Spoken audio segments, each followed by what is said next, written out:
11 months and 11 days to finally locate and recover all 4 of the— Wait, 11 months and 11 days? Oh my god, bro. What?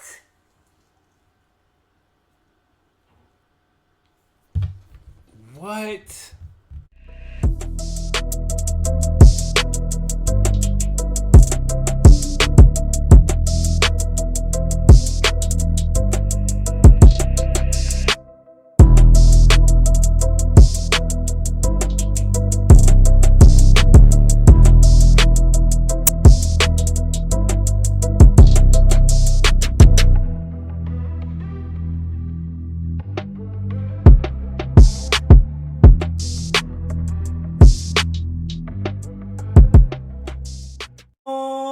What it do? SRT gang. It's your boy with the fat SwaggyReacts, and we are back with another reaction video, man. And it's scary hour. Y'all already know what time it is, man. I was really trying to find like a Thanksgiving type of scary story or video, anything like that, man. But I really couldn't find anything.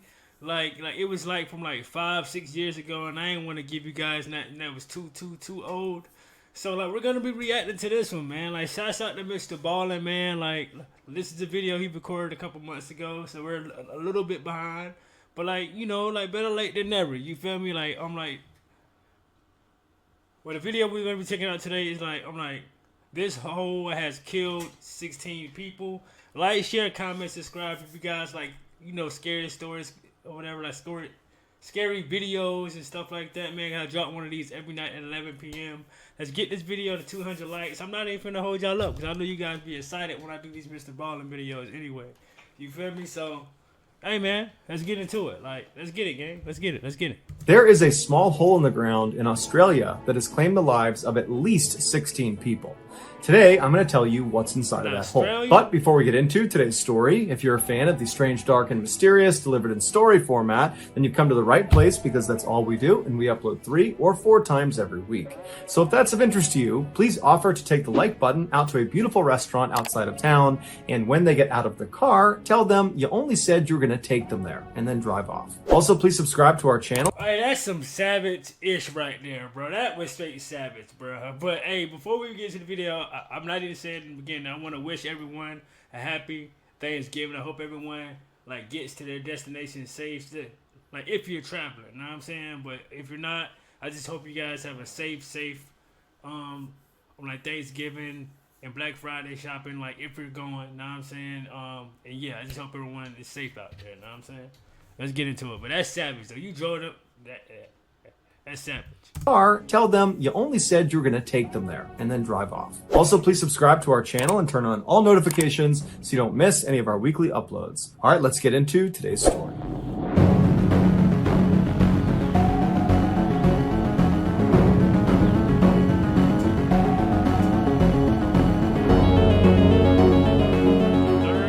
In 1938, a farmer in southeastern Australia decided to bring his horses to a watering hole on the other side of his large property.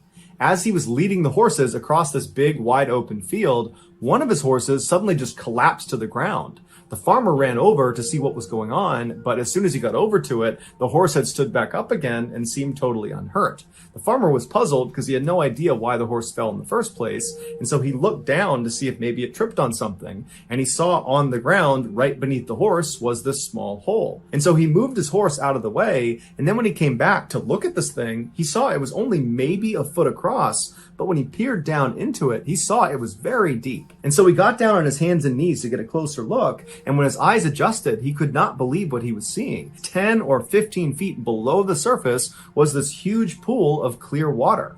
The horse had just stepped into the roof of an underground cave. And so the farmer was really excited to see how big this cave was, and so he grabbed all his horses and he brought them back to the stable, and he got this long measuring rope with a weight at the end of it. So he runs back out to the hole, he puts the weight into the hole, and he begins paying out this rope. And so down it goes, 10 feet, 20 feet, 30 feet, it just keeps on going and going until finally the weight hits solid land at 120 feet.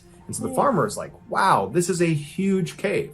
So he pulls it back up thinking that's the bottom, but in reality it wasn't. It actually extended down almost 300 additional feet. The farmer and his horse had just accidentally found one of the most beautiful and deadly freshwater caves in the world, called the Shaft. The reason it's called the Shaft is because the only way in or out of this underwater cave is through this hole in the middle of this field that this horse created, and it's literally a shaft that goes down 18 feet until it reaches the surface of this massive underground body of water. The opening to this shaft is so narrow that cave divers, they can't get into it with their gear on their backs. So they literally need to be lowered into this cave by themselves, and then their gear is lowered down after them, and they put it on while they're treading water. The solid ground that the farmers waited Yo, like what kind of hole is it? Like what the world? Line had touched, and they put it on while they're treading water. The solid ground that the farmer's weighted line had touched at 120 feet when he believed he had reached the bottom of the cave,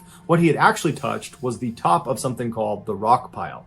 The rock pile is basically this huge underwater pyramid that looks like a rock pile that sits at the bottom in the middle of this huge underwater cave. And from the top of this rock pile, you can go down it in all different directions, but once you get to the bottom, there's only two tunnels to choose from.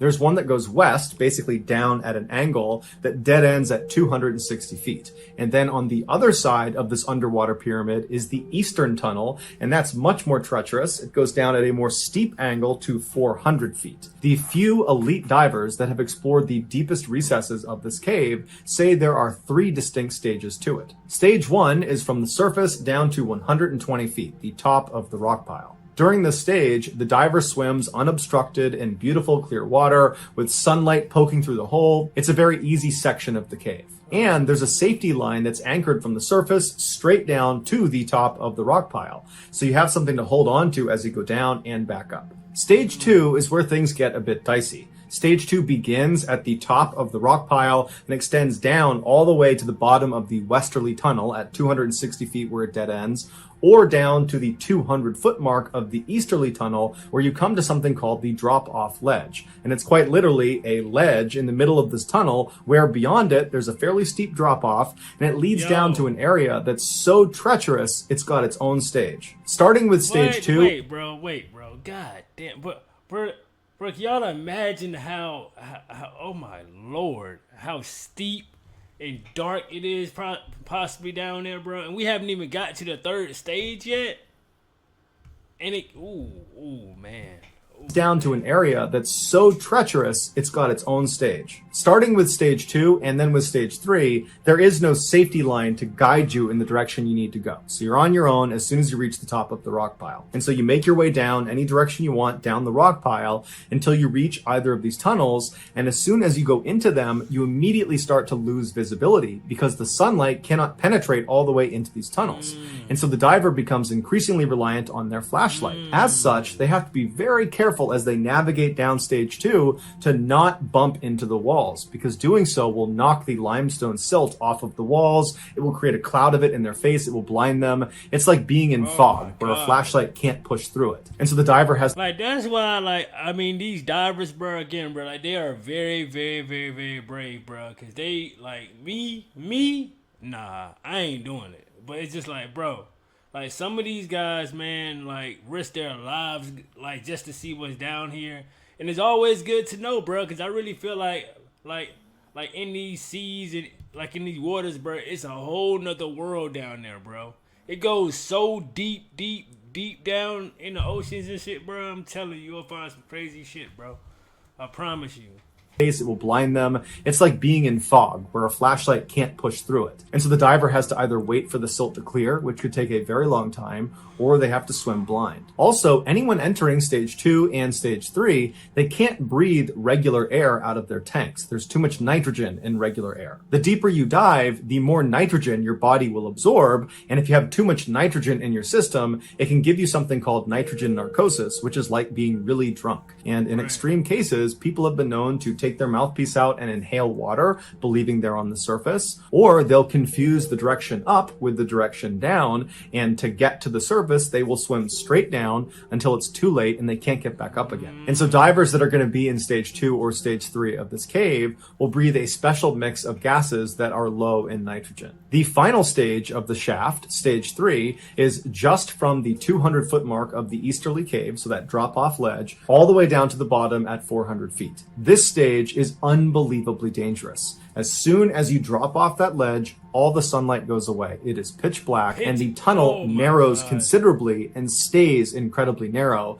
In fact, many times divers have to squeeze themselves past sections where the rocks are too close together. And so because you're inherently bumping into the walls all through stage 3, you're pretty much guaranteed to be silted out the entire time. At this depth, nitrogen narcosis is virtually guaranteed, even if you're breathing a special low nitrogen mix of gases. And so divers need to be ready to abort the dive at any moment if they feel symptoms coming on. Once the diver has turned around and is making their return trip, but they're still in the 3rd stage section of the cave, they need to be careful of false domes. These are offshoots on the ceiling only in this 3rd stage that look like the way out. And especially when things are silted out and it's dark, you're low on oxygen, you might be panicking, it'd be very easy to confuse these with the way out. But in fact, these false domes are exactly what their name implies. They are false. They are dead ends. They go nowhere. Stage 3 is reserved exclusively for extremely experienced cave divers who get special permission. In 1973, 8 divers got permission to dive the 1st and 2nd stages of the shaft cave. They did not get permission to dive the 3rd stage of the cave. On May 28th of that year, the 8 divers arrived in that big open field near the cave opening and began prepping their gear. Their plan was to dive down all the way to the edge of the drop-off ledge, so looking into the 3rd stage, and then once they got there, look around for a minute and then turn around and head back up to the surface. These 8 divers were experienced divers, but their experience was all in open water environments. None of them had dove in a cave. And so they were confident divers, but they were a little bit naive. They believed the dive down to the edge of the 3rd stage was going to be fairly routine and would just be simple and fun. But before any of them had even gotten into the water, they had already made a critical mistake. Instead of jamming their bottle with the special low nitrogen mixed gas that they would need since they were going into stage 2, and so that's a requirement, instead of doing that, they just jammed their bottles with regular air. So they were basically guaranteed. Bro, see, yes, this is where the lack of experience like comes in effect, bro. Because everyone, bro, like, listen, like, if you guys don't know what you're doing, bro, do your research. Like, do your research and just always just be prepared, bro. Because you never know. It can be any given time, bro. Like, bro, like, you could, like this simple mistake here pretty much cost their lives, bro. This one simple mistake when you could have just did what everyone else did. Like, I'm pretty sure y'all are researchers or whatever, so you guys can do your research on certain stuff. Come on, bro. You know normal air is not gonna work.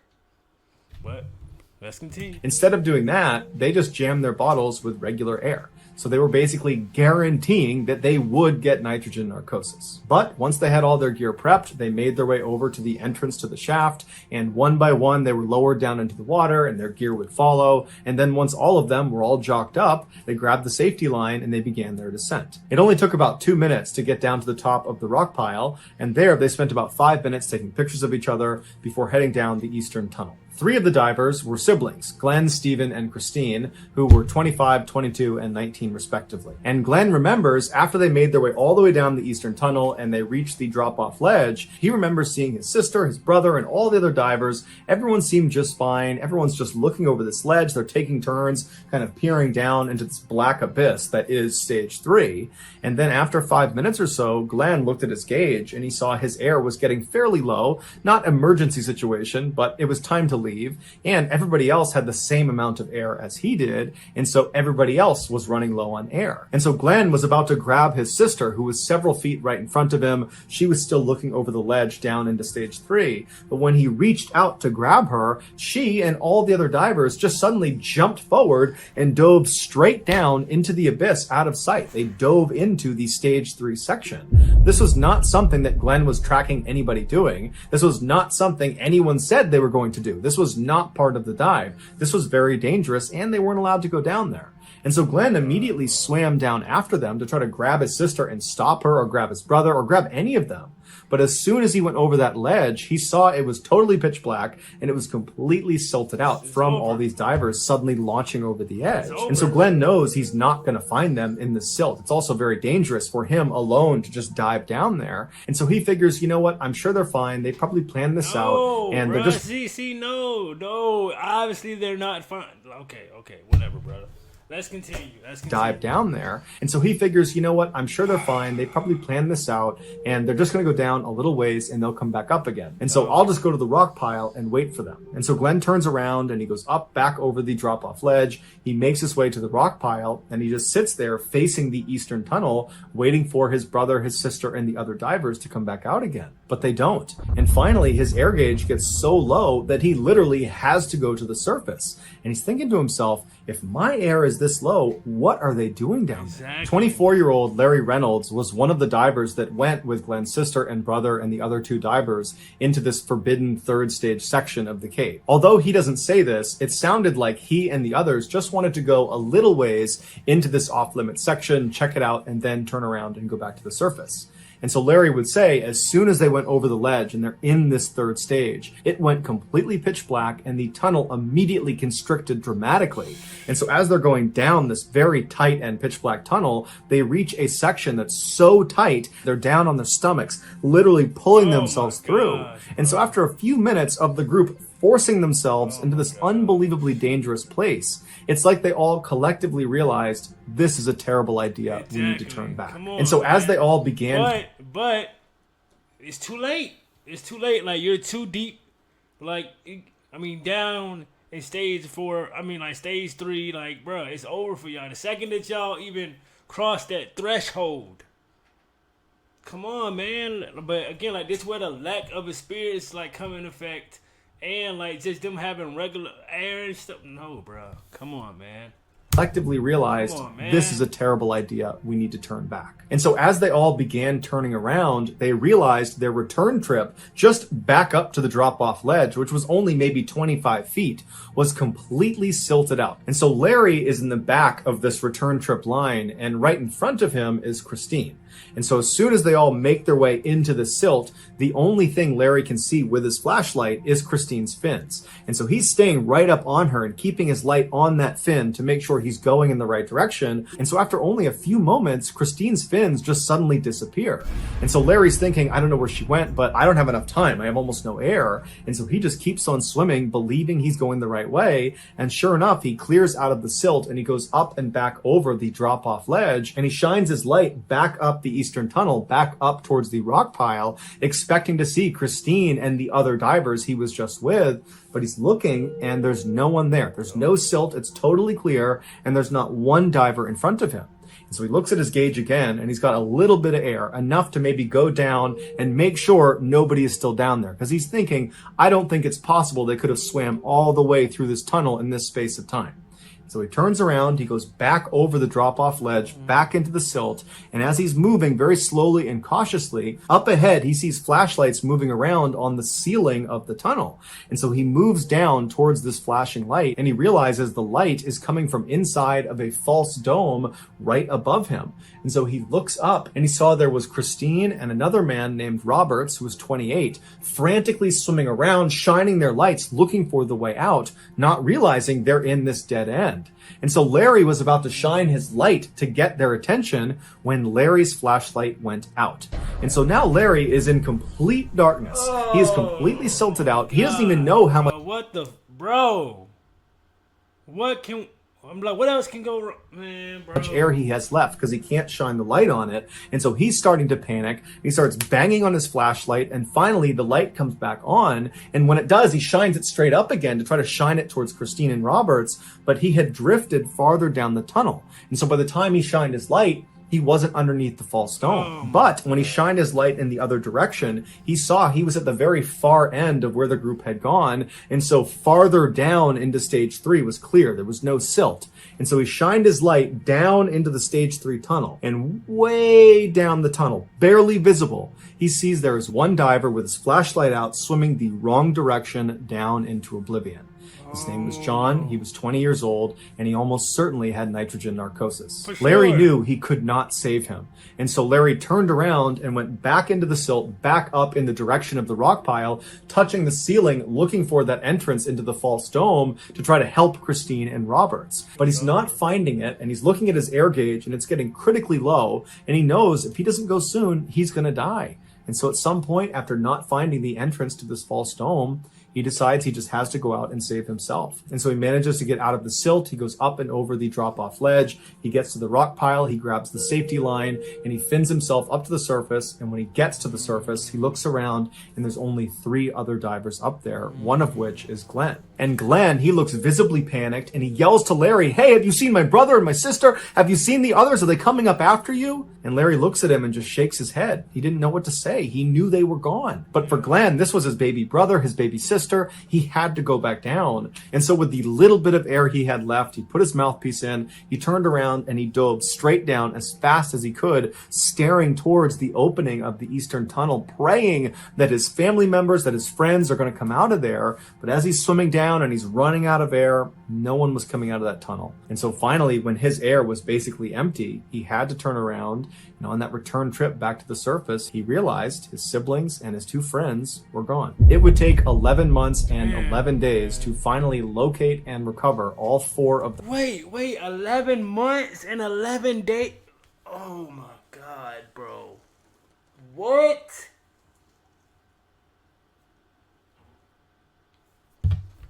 What? Take 11 months and 11 days to finally locate and recover all 4 of the bodies inside of the cave. John, the 20-year-old who Larry saw swimming in the wrong direction, was found fairly far down the eastern tunnel, laying on a rocky outcropping. Glenn's 22-year-old brother Stephen was found just 50 feet from the entrance of the shaft, but it's believed he died at a much lower depth and then floated up to that position. Glenn's 19-year-old sister, Christine, and the 28-year-old man, Roberts, that she was with inside of the false dome were found embracing each other just under the false dome inside of the tunnel.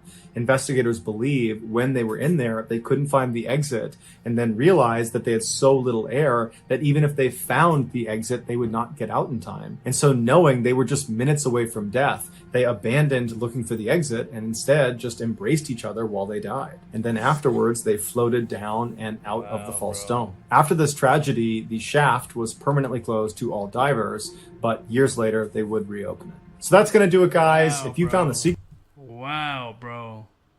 Rest in peace to the ones that lost their lives, man. That's crazy, man. Like, wow, bro.